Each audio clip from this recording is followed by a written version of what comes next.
मेहरबानी की ताकत हो। एक दफ़ा का जिक्र है कि एक छोटे से गांव में जेक नाम का एक गरीब किसान रहता था। जेक की फसलें नाकाम हो गईं और उसने अपने खानदान का पेट पालने के लिए जदोजहद की। जेक बहुत मेहनती किसान था, इसीलिए वो बहुत परेशान था। काफ़ी दिन गुजरने के बाद एक दिन गांव में घूमते हुए जेक की मुलाकात एक अक्लमंद बूढ़े से हुई। अक्लमंद बूढ़े ने पूछा, अब क्यों परेशान हो? जेक ने बताया कि मेरी फसल अच्छी नहीं होती, जिसकी वजह से मैं बहुत परेशान हूँ।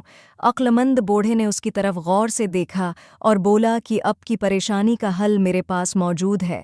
जिस पर जेक ने बूढ़े अक्लमंद की तरफ हैरानगी से देखा और पूछा, क्या? जिस पर अक्लमंद बूढ़े ने एक बीज निकाला और जेक के हाथ में थमा दिया और बोला कि ये तुम्हारी परेशानी का हल है।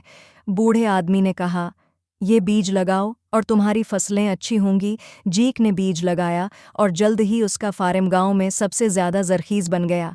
लेकिन जैसे जैसे जेक की दौलत बढ़ती गई, वैसे वैसे उसका लालच भी बढ़ता गया। उसने अपनी फसल अपने पड़ोसियों के साथ बांटने से इनकार कर दिया। एक दिन वो बूढ़ा दोबारा गांव में आया। उसने देखा कि जेक बहुत लालची हो चुका है। अक्लमंद बूढ़े ने बोला, तुम एहसान की हकीकी ताकत भूल गए हो। वो दिन याद करो जब तुम बहुत परेशान थे और मैंने तुम्हारी मदद की थी, और मैं तुम्हारे लालच की वजह से वो बीज वापस लेता हूँ।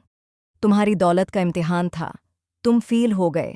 जेक को जब अपनी गलती का एहसास हुआ और उसने फिर लोगों की मदद करना शुरू कर दी।